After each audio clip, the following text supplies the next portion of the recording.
Welcome back to Return to Disc. My name is Dan, and today I'm joined by my second guest, Robert S. Swinson, one of my best friends. And today we're going to be talking about 3 movies of Robert's choice. Yep. They'll tell us the movies he chose and kind of what was you thinking in that process. I gotcha. Well, the movies I chose were Hitchhiker's Guide to the Galaxy, American Outlaws, and Independence Day. When Dan asked me to be on the show, wanted to come up with some kind of theme, and so I went with unlikely heroes, and these movies had that in spades. I definitely got the theme from watching these films, so let's get into it. Where would you like to start? Well, why don't we go alphabetical? So American Outlaws to start. To corrupt railroad barons, Jesse James and Cole Younger are meddlers, troublemakers, ingrates, and candidates for rope neckties. That's hanging for you guys that aren't fluent in country. To the downtrodden folks in and around Liberty, Missouri, there's something far different. They're heroes. Jesse Cole and the Rough and Ready gang ride to rescue farmers terrorized by railroad's land grab scheme in American Outlaws.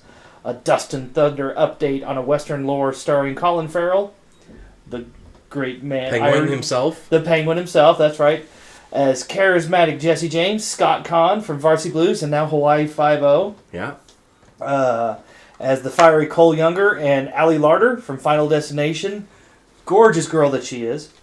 As Jesse's gutsy wife, well, that's a spoiler, eventual wife, I should say, Z. One of the lines is quoted here, it's, "If I were to design the perfect outlaw band." That would be Detective Alan Pinkerton, played by Timothy Dalton. "This gang is what I would create." He may not have created it, but he's sure got his hands full dealing with it. 94 minutes in color, PG-13, American Outlaws from 2001. I grew up on watching like westerns with my dad and my granddad because they were huge fans of like John Wayne. Duke. I kept coming up with the Clint Duke. Eastwood, maybe. Yeah, the Duke. That's what I kept westerns. coming up with. Yeah. And so I watched a ton of those, and this was like one of the first ones that came out that really appealed to me. It was for a younger crowd for sure, but I loved Colin Farrell in SWAT. Oh yeah. And so when that was from 2004-ish. It's around the same era. Yeah. Like he's starting to kind of pick up steam here. Daredevil probably came out around then too. He's Bullseye. I don't know. I couldn't tell you the exact timeline, which one came before the other. But I knew, like I said, I knew him from SWAT, and I knew him from Daredevil. So when I saw that he was in a Western, he was playing Jesse James, my favorite, my favorite American outlaw, I had to watch it. And I was not disappointed. How old were you when you watched it? Oh, first time? Yeah. Teenager, so I want to say 17, 18 years old, something like that. Yeah. This is like almost a 20-year-old movie. You're right, yeah. So... Over 20 years now. Is it? Yeah, dude. 2023? Yeah, God. 22 years now? Yeah. American Outlaws? I mean, we've been friends for 20 years, so that's the crazy part. God. Okay. Anyway, it's very fun. It's got a great sense of humor to it. Great. I mean, what really surprised me, and this is my first watching, the ensemble cast. Mm-hmm. I mean, you have Kathy Bates. Oh yeah, she steals anything. Was she even mentioned on here? She wasn't mentioned on here, but yeah, she. Kathy Bates steals anything she's in. Even like the peripheral characters, like in the gang itself, like the guy who plays Clell Miller. Mm-hmm. I couldn't tell you the character name, the actor name right off the top of my head, but the guy who plays Clell is actually from the Mighty Ducks franchise. The cowboy from that, Dwayne Robertson from the Mighty Ducks. Right. Yeah. And so it was weird seeing like that, and then there's that guy from Lost. Mm-hmm. Yep, and then you've got the kid from The Patriot, the one who gets killed in the very beginning, Heath Ledger's younger brother. Yeah. And then, of course, you have James Bond, one of the James Bonds, so Timothy Dalton. I didn't know he was a... He was a Bond, yeah. I had no idea. Really? That makes so much sense why he's so cool now. Yeah, he was in 2 Bonds. Yeah. I In had the no 80s, idea. Yeah, like License to Kill and another one I can't remember, but yeah. Really?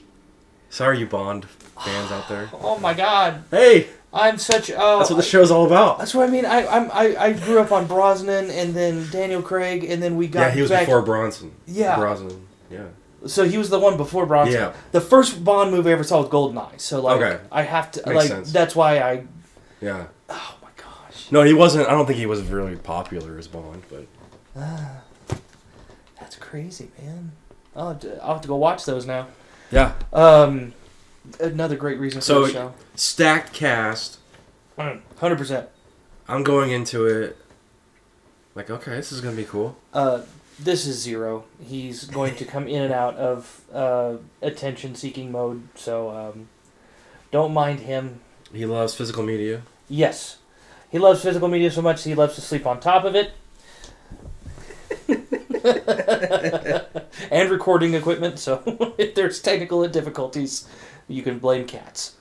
But yeah, going directly into the movie, like I said, the sense of humor is there from like the first scene. Mm-hmm. Where Khan and Frank James are sitting behind the thing and they're trying to beat the Gatling gun, and Trying to strategize. yeah, and Colin Farrell just starts smiling, and the first thing Khan goes like, he's smiling. That can't be good. Yeah. Magic 6 guns blazing, in true Western style, where the 6 guns have like 12 shots in them each. Taking down full garrisons of Yankee soldiers, charging up the hill, and sparing the life of a young kid that's just there doing his job. Like, because he's got to show that even though he just murdered 20 people, he's got a heart of gold. This is my perspective going into this. As watching this in 2022, I watched it in November because we planned on doing this a couple months ago. Mm-hmm. But I came into it and I was like, this movie came out in 2001, which is kind of like Western is a genre that's dying, like literally not existent much anymore. Superheroes are kind of taken over as the new Western for our age group as far as popularity. So I'm going into this and Colin Farrell is doing all these crazy, like, outrageous, over-the-top shooting at the beginning, and I was like, okay, this is way different than I expected. Because I came in there, like, expecting this to be, like, a gritty drama. Oh, no. And it's a movie where you just have to really let it wash over you and not think too much about it. There is some drama elements to it. I mean, the whole, like, Pinkerton detectives and, like, or railroad company trying to take over small farms and stuff and doing bad things to people to take over their land. Mm-hmm. I mean, that was a real thing. Yeah. Oh, yeah, there's some real dark stuff in here. And in particular, there's a death in there. I was like, whoa, I was really surprised that that happened this early.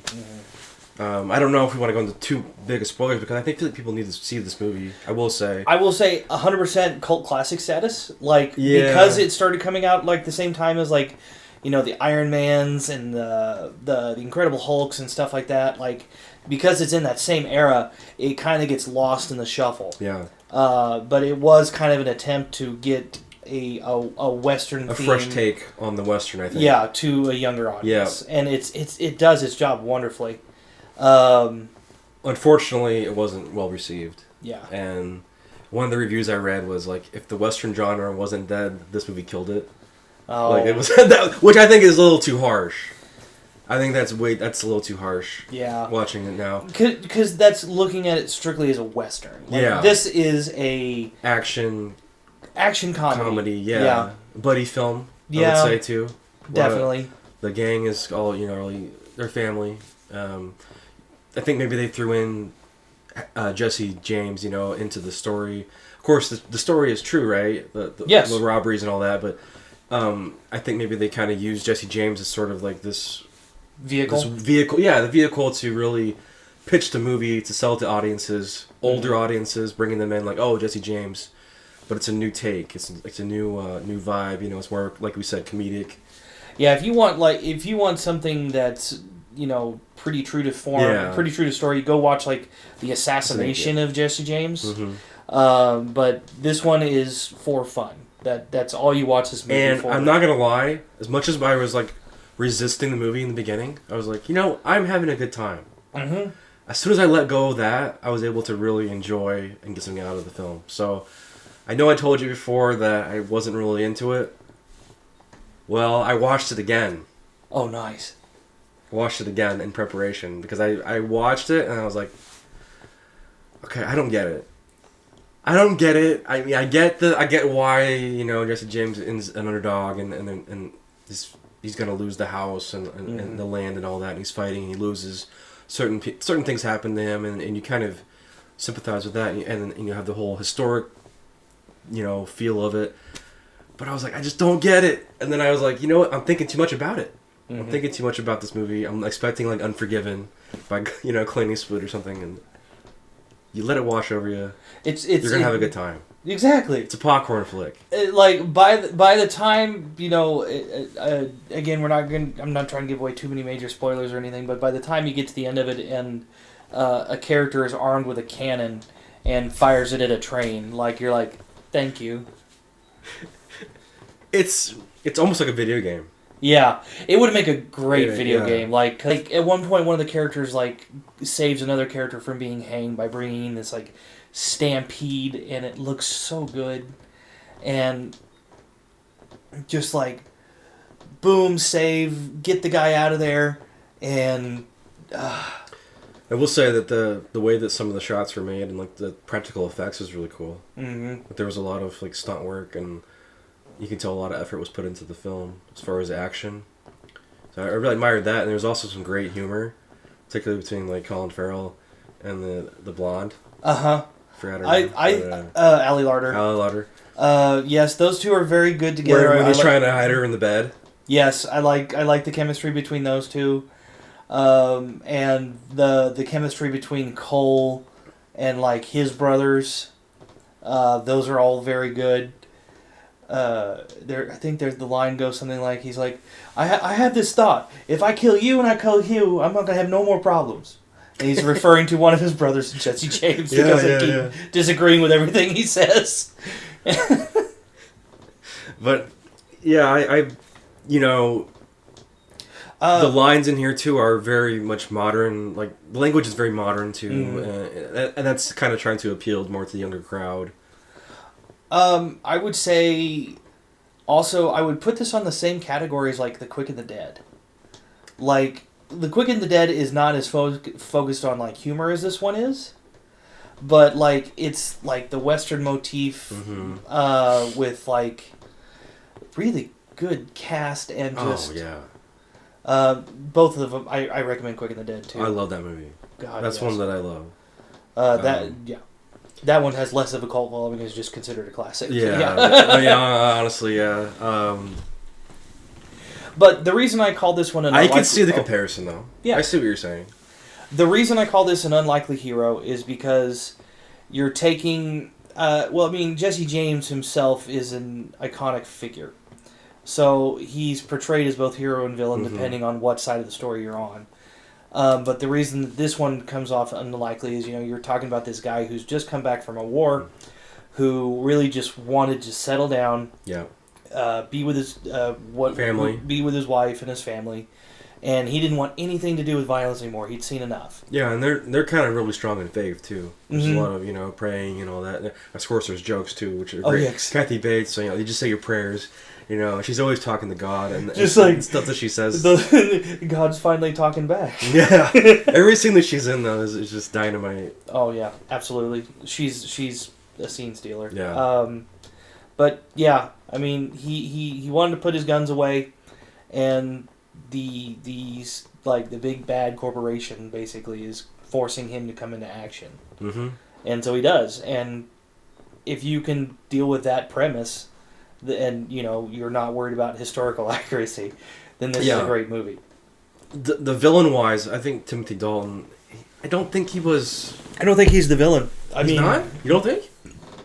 The oil baron guy is your actual like villain. Yeah. He's the one who wants Jesse James hanged every Tuesday for a month, to quote the movie. Yeah. Timothy Dalton is like, I'm just getting paid. I understand why he's doing what he's doing. Okay. And here's the real problem. He's going to be very good at it. And you're making it my problem. because it's what I'm paid to do is handle your problems. Okay, I And saw so it that- more as Timothy Dalton was the baddie, You know, and I was wondering why he was kind of hesitating at times, and it kind of because he understands it, and it's like he's just doing his job is the best way to put it. yeah. There's that scene where they're in the map room, and he's like, you know, they're gonna do this and this. He's kind of just waiting in the shadows, I guess. He's kind of profiling Jesse Yeah. James at that point, but it's the scene. It's the scene towards the end of the movie where they're in the jail cell together. Jesse James and Timothy Dalton, where he's talking to him and he's just one-on-one with Jesse James. He's like, and Jesse says, I should have just killed that guy and just been done with it, instead of doing this whole thing, because I was having fun too, I have to admit. And Pinkerton's like, that's what I would have done if I were you. But he's like, but you're going to miss me. He's like, I'm going to hang you, but yeah, I might just miss you just a little bit. And so that's why obviously And they sort of have a understanding of each other at that point. Yeah, okay. Well, any other thoughts on American Outlaws? Please go watch it. Please go get yourself a copy. We did it. I couldn't find my copy, or I stepped on it, or something happened to this copy. It's gone to freaking Narnia. Like, we went and found a copy of this at our local little video store. Took a little 10-minute adventure. 100% go find this movie. It's a great fun film. There's not like a whole lot of cussing, and not a whole lot of It's true. Sex or anything Just like that. violence and action. Yeah, I mean, I'm not going to call it like There's some sex jokes, though. I mean, Yeah, there's some innuendos. I don't think there's any actual nudity. There's implied, but that kind of thing. But it's just like I said, I'm not going to call it like a family movie by any I would say it's standards, kid but friendly. like, but I'd say older kids, maybe like I'm no parent though. I'd say minimum it may say PG-13, 10-year-olds will be fine, but don't what 5-year-olds probably not. Right. Yeah. Yeah. This might be a good way to introduce Western to a kid. Mm-hmm. Yeah, I mean, if you're trying to get them into the classics, like your John Waynes, your Clint Eastwoods, and all that stuff, Good starting point. Be like, hey, I know this guy's got lasers, but check out what this guy can do with a 6-gun. Wow. Yeah. I didn't think about it, but this was definitely make a good one for like a gateway for a kid. It's a gateway movie. Gateway drug into the Western genre, guys. This disc is actually surprised though. It has a lot of special features. There's commentary. There's deleted scenes, behind the scenes featurettes, storyboards. I mean, they loaded this thing up. And an actually absolutely banging soundtrack too. A lot of the songs that get used in this are. Oh yeah, there is like pop songs or sort of like contemporary music. I forgot about that. Yeah, no. They use it very effectively. Like when they're riding hard and they're like tossing out like the early 2000s pop stuff. Yeah, it's a very effective little blend. That's right. There's needle drops. Yeah. And they have live music too, like time period music. Yeah, there's a dance scene. Mm-hmm. Yeah, a little hoedown or whatever they call them. A hootenanny, hoedown, shindig. So guys, check out American Outlaws. Let me know in the comments. Let us know below in the comments if you've seen it. So today we have Liquid Death Severed Lime. Liquid Death is a naturally flavored sparkling water. They're not a sponsor, but I like them. The ruthless tall boy of flavored sparkling water is armed with agave nectar and natural electrolytes to refresh your body and murder your thirst.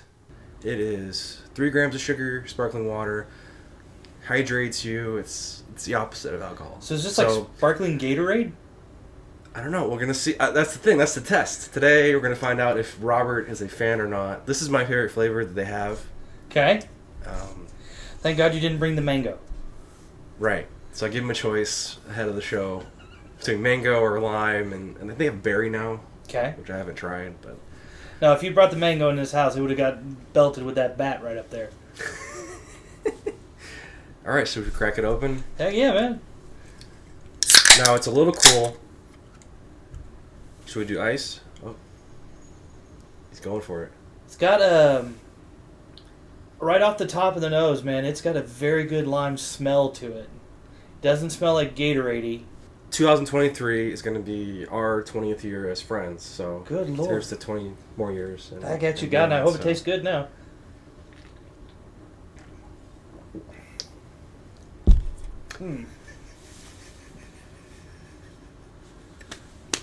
Just be honest.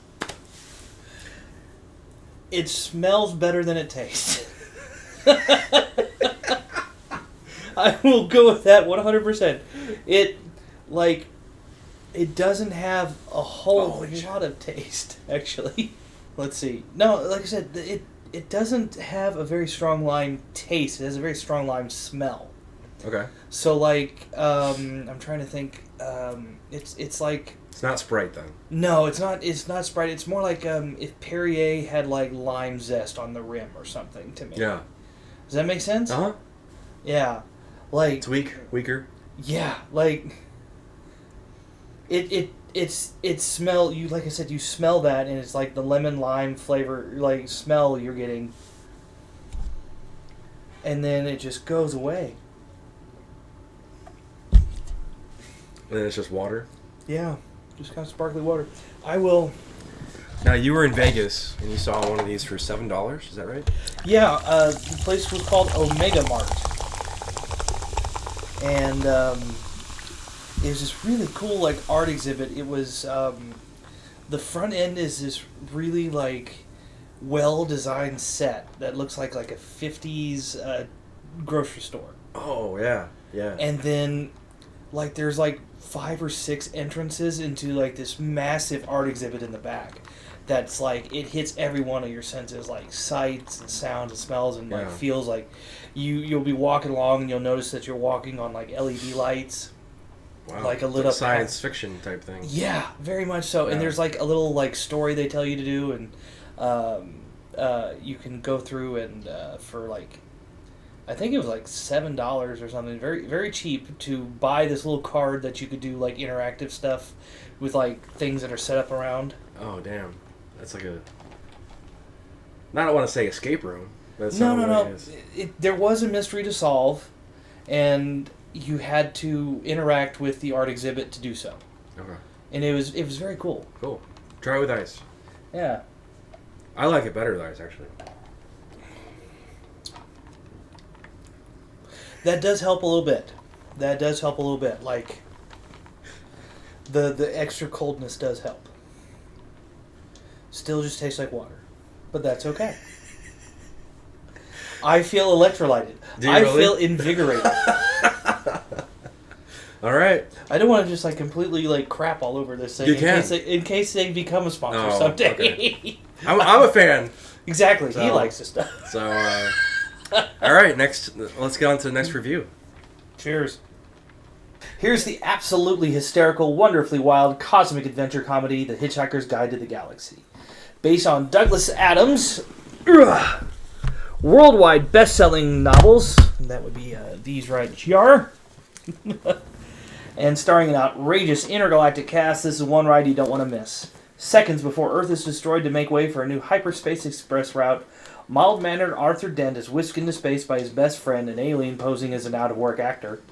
And the misadventures begin as he and fellow travelers, including the cool but dim-witted president of the galaxy, the Earth girl Trillian, and Marvin the paranoid android, search for the answers to the mystery of life, the universe, and everything. Spoilers, it's 42!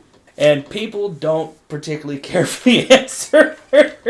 But the answer to life, if you ever need to know it, is 42. It has got some of the best cast that you could ask for. Sam Rockwell. Even Mos Def is absolutely brilliant.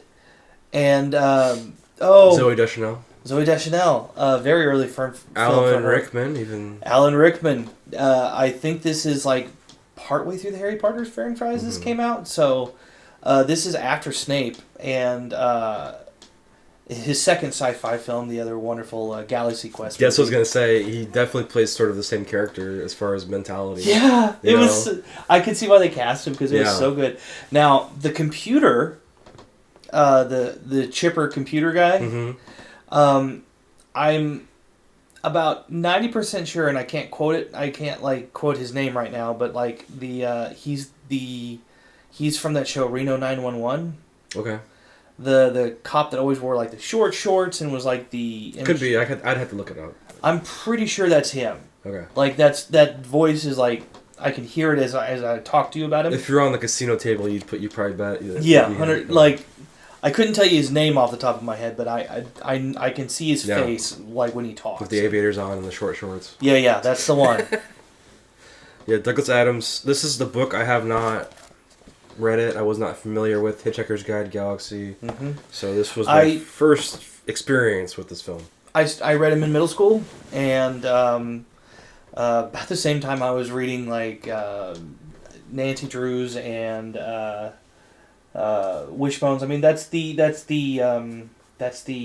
reading level. They're not particularly advanced books, but they will have you saying very interesting words. But man, I remember reading them and just it's a very wonderful world that he paints and. So how true do you think this film was to the source material? Ooh. It's hard though to adapt something like this, I would imagine. Yeah, some of it was really well done. Okay. Like, especially the President of the Galaxy, played by Sam Rockwell.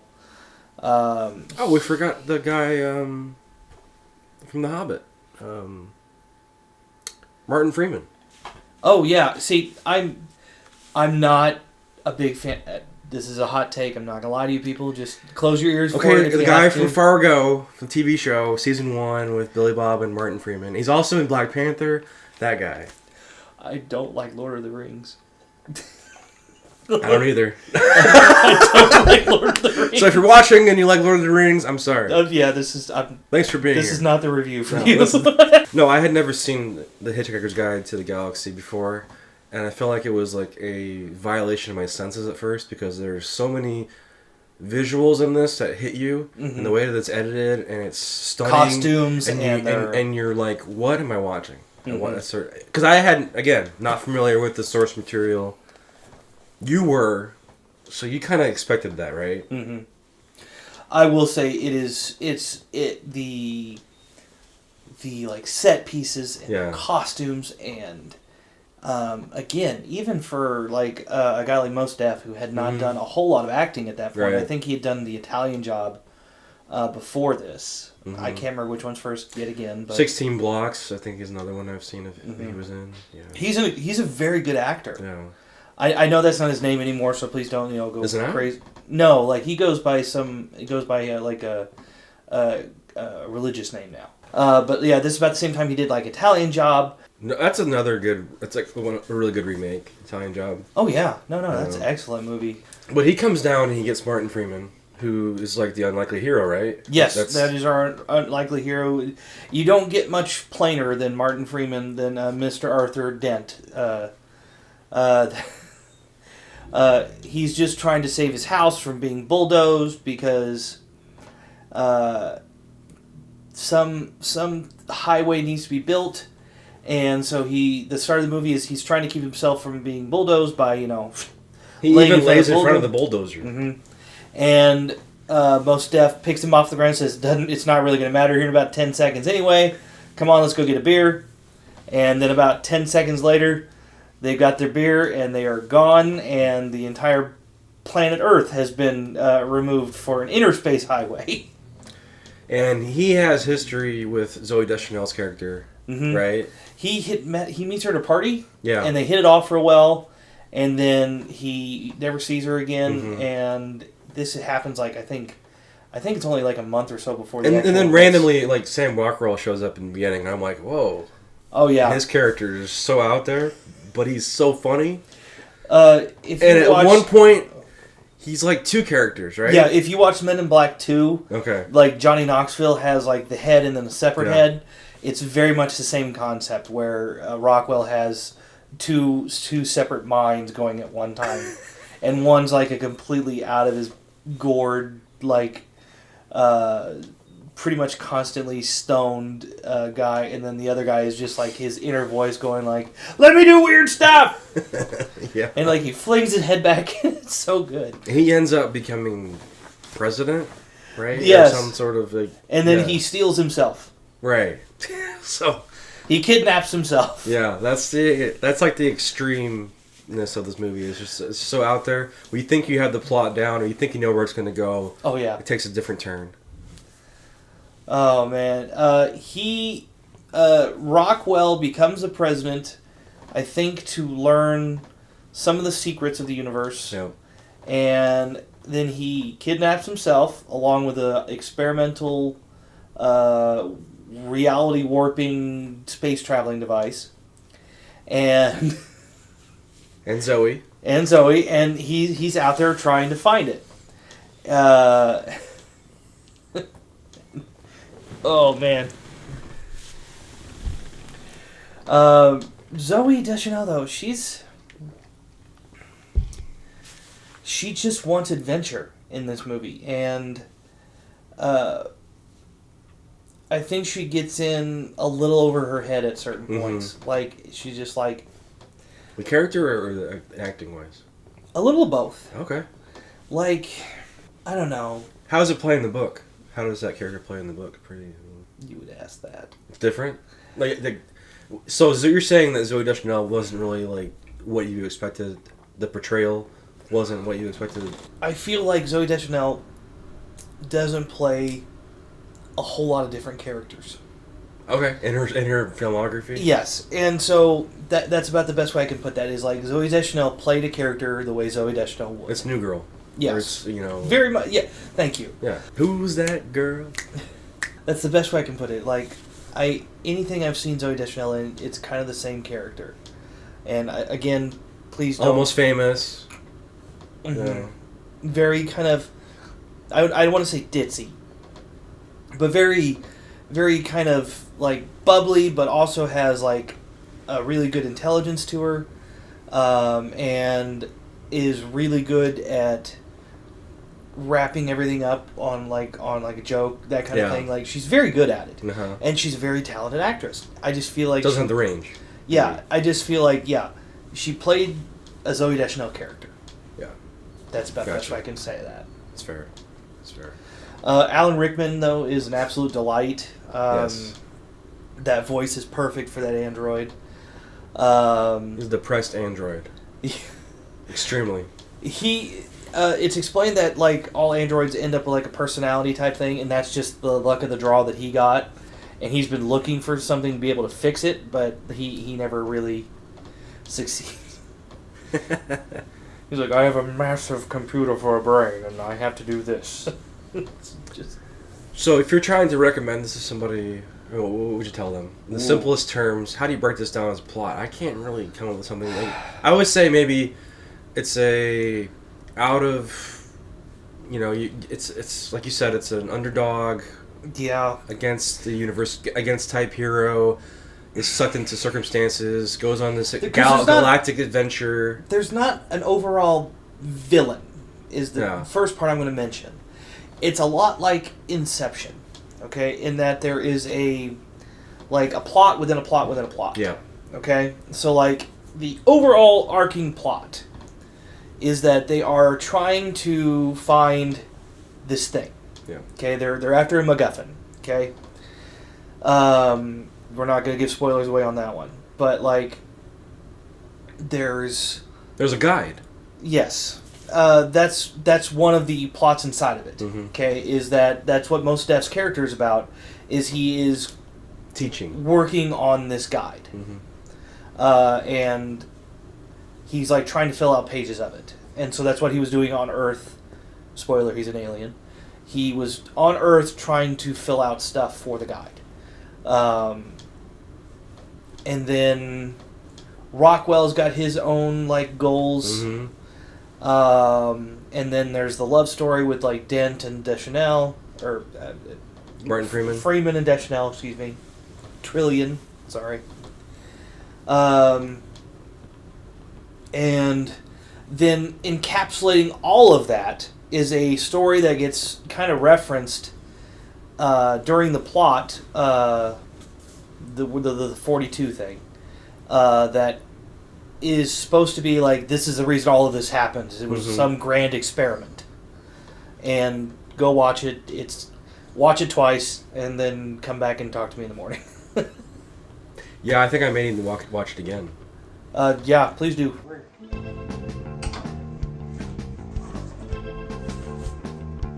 I mean, I haven't used this one since game night, but...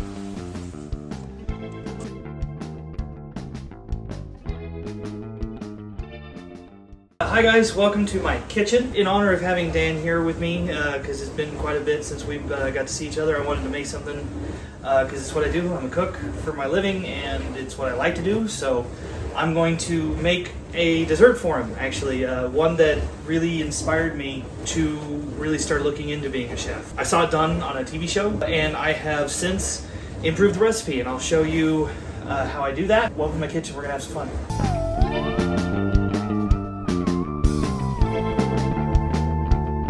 First step in this is we're going to break down a pound cake. Now, occasionally I have done this where I make a pound cake from scratch. I'm a little more pressed for time, and we're going to break this down, and we're going to make dessert French fries. So first thing you want to do is take off the brown bits of this thing. So we're going to take our serrated knife, try to get as thin off there as you can. Luckily, my serrated knife is very, very sharp because it is a beautiful Wüsthof German steel knife. Yes, I do sing songs to it, I'm not gonna lie. I honestly love you, I can't live without you. Don't judge. Nice and trim, we'll get rid of this.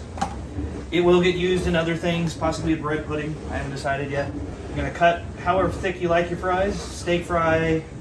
I'm going for kind of a McDonald's looking thing at this point, so that's kind of what you're aiming for. A nice good French fry like shape like that. Even if you have some of the burnt ends on there, it's got a more realistic feel to it, I think. They're all prepped and ready. Did both of them real quick. So what we're gonna do is we're gonna set our oven to 375, and they're gonna bake in there for about 10, 12, 15 minutes, somewhere in there. You're just looking for them to get nice and golden brown. After that happens, while they're baking, I'm going to show you how to make a couple of different sauces. In the show, this is the way I kind of improved the recipe, is these obviously are meant to be French fries. And so what goes good with French fries but ketchup? And so the chef on the show showed you how to make ketchup. It was a raspberry coulis type thing, had puree. It looked really good. It looked a lot like ketchup. It was very tasty the first time I ever tried it. But I don't eat my fries with ketchup. I eat my French fries with different things. And so I'm going to show you how to make dessert ranch and dessert honey mustard.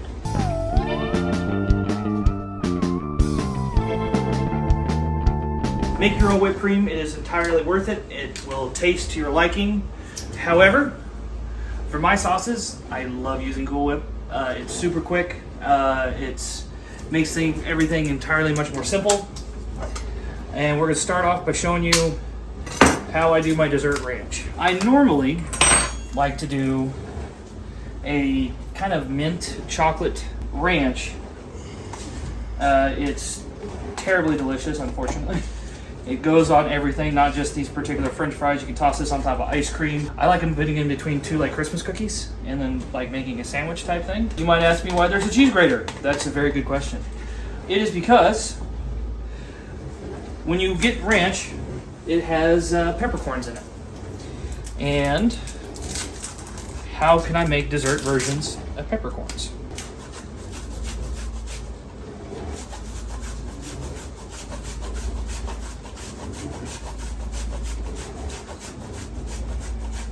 I use about half a Hershey bar here. But it gives you a nice little like peppercorn look to it, and it is dessert friendly. Normally this is where I would add the mint, like creme de menthe especially. I go for the clear creme de menthe versus the green stuff, normally. However, I wanted to kind of change things up a little bit on this one. And I got some rum flavor. We're just gonna give it a splash. And this is gonna give it a little more of that sheen to it. And it's going to add a nice little flavor to your Cool Whip. But that is my Cool Whip Chocolate Rum Ranch. All right, oven's preheated to 375, so we're just going to stick these in here. We'll start with 10 minutes, and we'll see how we look. When they come out, when I check them in about 10 minutes, if they're nice gold round delicious, or GBD as I like to call it, we will pull them out and get them plated. All right, fries are in, so we've got 8 minutes on those, so I have to make another sauce because apparently my guest doesn't like ranch. That's okay, second verse starts just about the same as the first. Take a nice tub of Cool Whip. That's going to give it that nice little brown flecks that you see going through honey mustard.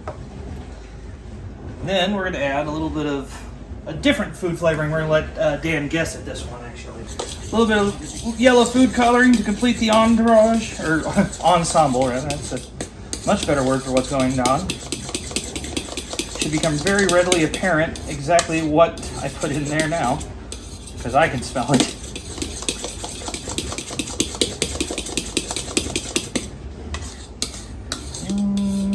We can do better. We can do a little better. Could use a little bit more. That. And a little bit more. That. Yeah, don't. If you have a date, don't eat this stuff because it's going to turn your tongue yellow.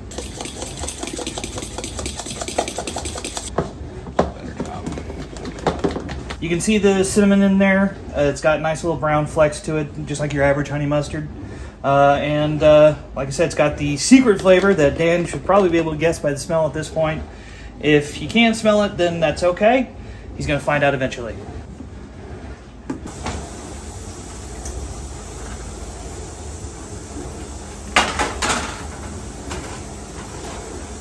And I say, we definitely achieved what we were aiming for, folks. A little dark, crunchy ones for the people who really like them, a little lighter ones for the people who like them. But the question is, will Dan like them? And, all right, plate's ready. Sure. Just come forward, don't step on the cat dish. Is there a cat? No. Cactus? No, cat dish. Oh, cat dish. Cat food. You Cat don't want to food. eat that. Yeah. All right, stand right there. You're good. Now, do I need to feed this to you? Where is it? Directly right there. Okay, there's a French. There's a fry. Good man. Oh, I'm sorry. Here you go. Straight down. Is that enough? Maybe a little like scooping motion will help you. Like, there we go. Do you know where your face is? Okay. What? I'm just checking. So they should still be nice and warm still. Like, so it's nice warm cake. And the first thing you're gonna taste is like a little bit of the rum flavor. That was ranch. Okay. Huh? That was the rum ranch. There you go.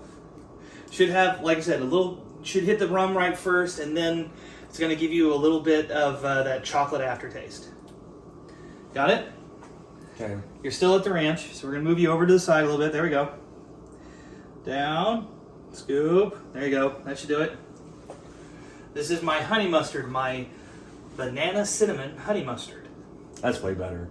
See? That's way better, dude. Okay. The banana is really nice. Love the flavor.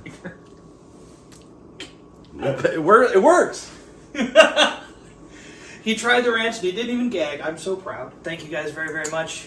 Subscribe to his channel because he's been a good sport about this whole thing, even the blindfold thing. So thank you guys very, very much. And back to the real show. It's the end of the world as we know it. It's the end of the world as we know it. I feel fine. One of the biggest box office hits of all time delivers the ultimate encounter when mysterious and powerful aliens launch an all-out invasion against the human race. The spectacle begins when massive spaceships appear in Earth's skies, but wonder turns to terror as the ships blast destructive beams of fire down on cities all over the planet. Now the world's only hope lies with a determined band of survivors uniting for one last strike against the invaders before it's the end of all mankind. That's great. The 4K Blu-ray thing here is not even close to that good of synopsis. Because all it talks about is like the new restoration. Like, who cares? All right, I mean, I care, but I love DVDs. There's reasons. But no, that's like the video store version. That's what you would pick up off the shelf back in the old days when we were Blockbuster, VHSs. Yeah. You pick that up and you read it and you get a sense of what the movie's about. Now the only way to start this review, I think, because this is one I've seen quite often. Oh yeah, hunt dozens. At least yearly. Yeah, it's at the least. like it's at least yearly. That's a yearly view. When did you first discover this film, Independence Day? Probably when it debuted. Yeah, I did too. I went in theaters. Yep. I don't think I saw it in theaters. I think I caught it at home, like video rental. I went. I got a story about in theaters. Hit me. When I saw it. Went in theaters with my dad and my grandpa. I think it was like a family thing, and we went. I saw it. Derby Plaza. Mm-hmm. You know, I'm in there as a kid. You know, got my popcorn and everything. And it's going great. You know, I'm loving it. Loving the spectacle. We get halfway through. We're in the operation room. Will Smith has brought the alien all the way through the desert. In this You know him with a soldier. You know, he's gone into the Quaid's back. You know, he's being brought into the base. with your dreadlocks hanging out the back of my the parachute. crazy doctor. In the operation room, they think it's dead. Oaken. This is where the icky part is, or whatever. This is. Yep. Yeah, this is the icky part. He slices it open. No, the thing's alive. You see the shot of the hand move twitch, And it goes full on alien. my kid self is just like, you know, I'm freaking Losing out. your mind, yeah. I leave the theater. I left the theater.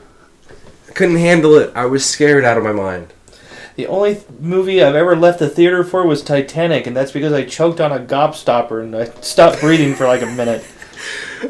I was scared. Still dude. never finished Titanic. I was scared. I'm more into horror now, but at that, no horror at all. Like I was, scared out of my mind at this point.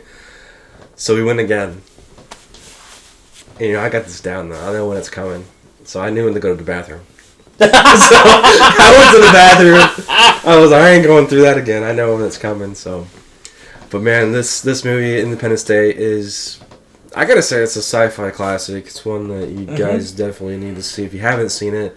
And I have to say that the pacing of this movie's like 2.5 hours, maybe 2:40. And it doesn't feel it. Oh, no, it doesn't at all. Because it's flies. constantly jumping to like the next Yeah. the next plateau, the next the next character interaction kind of thing. Yeah. Like, first off, supremely good casting. Oh yeah. Bill Pullman, The president. Jeff Goldblum, freaking Will Smith, the Quaid, Judd Hirsch. God, it's so good. Brett Spiner as the crazy doctor. Robert Loggia. Robert Loggia, yeah, the general. God. And every character has their moments too. Like it's crazy. There's so much character development in such an action-packed. We're Hollywood forgetting the female blockbuster. lead, but we're forgetting the two female leads. Yeah. Vivica Fox, isn't that? Vivica A. Fox. Yep. And I can't remember the other girl. I can't. Margaret Collin. That might be it. Yeah, and Mary McDonnell, which I actually met her on one of the TV sets on one of the studios in L.A. I met her one time. That's She was on awesome. a TV show, and Mary McDonnell. I knew her. She was the first lady. Oh wow. I shook her hand. Kind as can be. So that's a little cool. That's awesome. So. And then I discovered Battlestar Galactica, which she's more famous for, I think.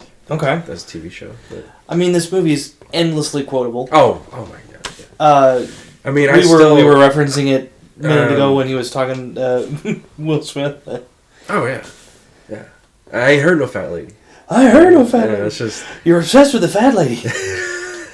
Well, give it a virus. You guys do your thing.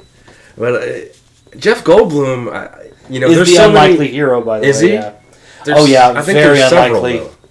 Well, I can't give it to Will Smith because that dude is like career military, like Air Force pilot. Like he would totally. And the confidence he has. Yeah, he would. He's like Maverick. It's like putting Maverick in that position. Like if you had Tom Cruise as Maverick in that position, you'd have the same thing happening. Like he would totally do it. Right. But you're talking about a guy who works, as a programmer. Used to work for like the cable company. Is down on his luck. He's like separated from his wife. Turns into like this expert hacker. virus. He's against he doesn't. He rides a bike like you said, and he's against environmental. He's an environmentalist. Yep. It's. That's my chance to save the world. I'm always trying to save the world. This is my chance. Yeah, and he's got an interesting relationship with his father, Judd Hirsch. And I will say, that's probably the one that David is probably the guy who gets the biggest character arc, because you go from the like you said, down on his luck, supremely intelligent guy that Jeff Goldblum plays so well. And the end of his best friend is let me call my mother. Oh, that dude from Mr. Doubtfire, yeah. 100%. Oh God. But by the end of the movie, he's got that same level of swagger that's rubbed off of him from Captain Hill, Will Smith's character. And he's smoking a cigar. Oh yeah. Just that's the first thing his girl said. Just what's this? He's like, I get used to it. Yeah. Oh no, that's his dad who says it to him. So this is healthy or something like that. Yeah. It's so quotable, and we haven't even. I mean, there's so many. I would say also there's another arc that really rings a bell, and it's Randy Quaid's. Oh yeah, the drunk pilot that ends up his whole backstory, he had been abducted. Abducted, yes. He had been abducted and basically tortured and experimented on, that kind of thing. And then just plot back, and of course nobody believes him, because who's going to believe it? Yeah. Until the giant mile-wide effing thing comes through the sky. Did they mess with you sexually or something? Oh yeah, they messed with him, yeah.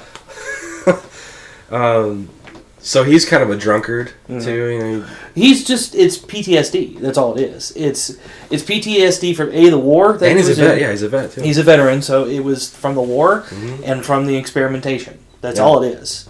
And so when he just starts drinking, and he's just like, I'm just going to be considered the town idiot for the rest of my life.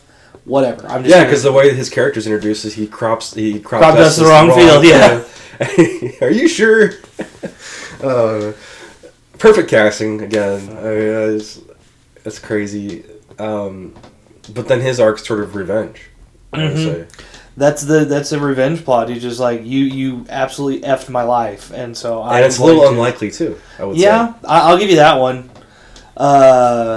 You expect one of the main stars of the movie to do what Quaid ends up doing. Yeah, and it's his chance, and so he takes it. Yeah.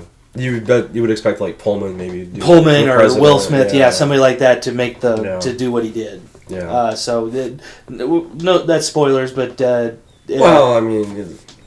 This movie's also iconic, so it's hard not to spoilers. There's so many so many gifts and so many incredible scenes,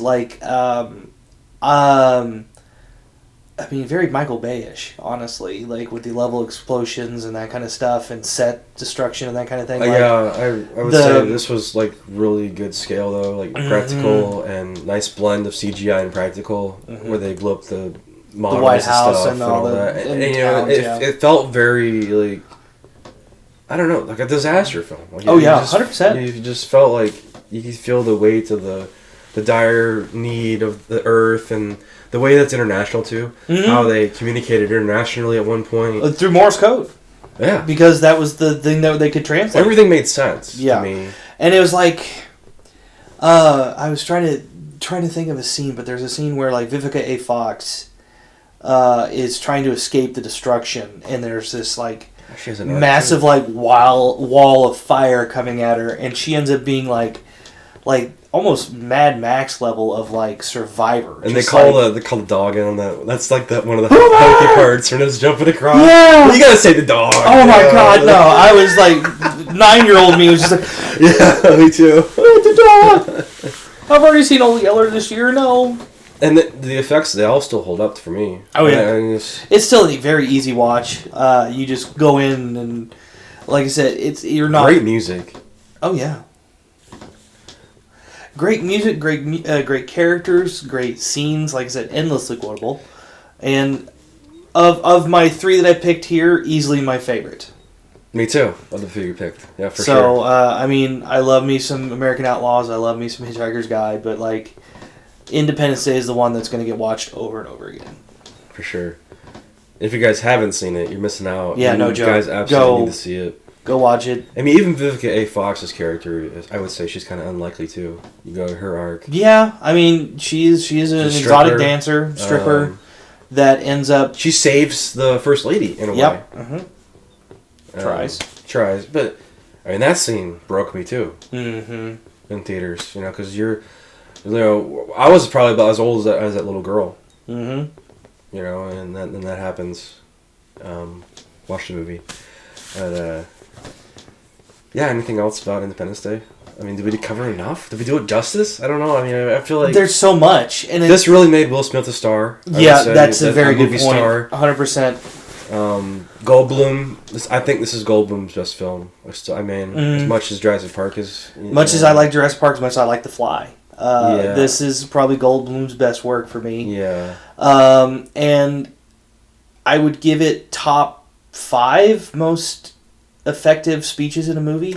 I was gonna say, I think the same Bill thing. Pullman speech. Yeah. Yeah, like top 5 easy of like great speeches. Oh yeah. When he hits like, we will not go quietly in the night. I was like, oh. As a kid, I'm like, yes, I want to get in a plane too. Exactly. I had one of those like game controllers that you could plug in your computer, and it had like a pilot stick and everything. So any game I played after that was like Eagle 1, Fox 2. Or how about the kid he's like shooting aliens or whatever. I'm shooting aliens. Oh yeah. He looks up and he's like pans. That shot, very very Hitchcock shot with the newspaper up. Yeah. Looks over to the side, and like a bunch of people are panicking, leaving, and like. Yeah, no, like that scene when that finally comes through, like the atmosphere is what that is like all the fire and clouds and stuff. When it finally comes through, and you see what it is, it's just like, holy God! Like it's so good. It's so. Please go watch the movie. Like just go watch it. If you've never seen it, I don't understand. It's on TBS. It's on TNT on a regular basis. Just go watch the movie. For sure. And pick up the DVD. Yeah, exactly. I mean, this thing has a lot of special features on here. Did you ever watch the ending? The alternate ending? No. Really? No, I find the movie too... Like, if a movie's too good, like, I don't mess with it. It is terrible. Okay. It ruins it? No, it doesn't ruin it. It's just, I'm glad they didn't use it. Okay. I can tell you after. You'll have to tell me after, yeah. I will. Did you see the sequel? No. I did. In theaters. Again, it's one of those things, like, I just felt watching the sequel is going to ruin the veneer, the image that I have of this movie. It doesn't ruin it, because I think that they just made a big mistake not getting Will Smith back. Mm-hmm. And then they just... Some of the choices, the characters they do, it just doesn't work for me. And the new cast was just no chemistry. There was nothing, man. It wasn't good. Probably one of the worst sequels ever made. So don't watch it. Okay. There you go. There's some more hot takes for this one. Have you seen Independence Day? Let us know below. It is a modern classic, one that I watch every year. I know, Robert, you at least once a year, yeah. So let us know below. And as always, this has been Return to the Disc. I'm Dan. I'm Robert. It's a pleasure meeting you. I'm Dan. With me today is Rob. We're going to do a best out of 5 putts. Let's explain how it goes. Contestants will place their ball at the starting line, then they will putt. Whoever does it the most out of 5 times wins something. Robert is playing with the white. Dan is playing with the orange. Matches the shirt. We will alternate. So is that putt. Oh. Looks good. Look at that. Shot number 2. God dang.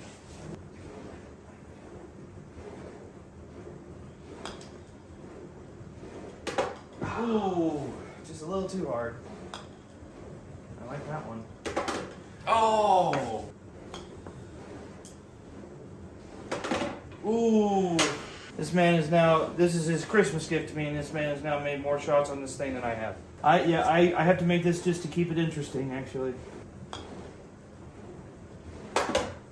Oh my gosh. Let's see how bad you can beat me. Oh my god. Made a very convincing hacker. Come on, man! Ooh. Well, that was awesome. Yeah, we'll call that awesome 3-0. Yeah, okay. But you know what, sir? This particular golf course here has a unique hazard to it. Oh. Yeah, and I want to see if you can get past that. So, my challenge for you is, sir, can you make the first one with the unique hazard involved? Because we've had alligators take balls. We've had seagulls take balls.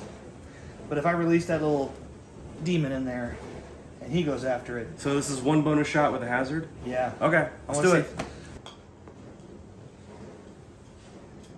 Oh, denied by the course. For more Return of the Disc, visit returnofthedisc.com. Check out the audio version of today's show, available on all major podcast platforms. And be sure to subscribe to the YouTube channel.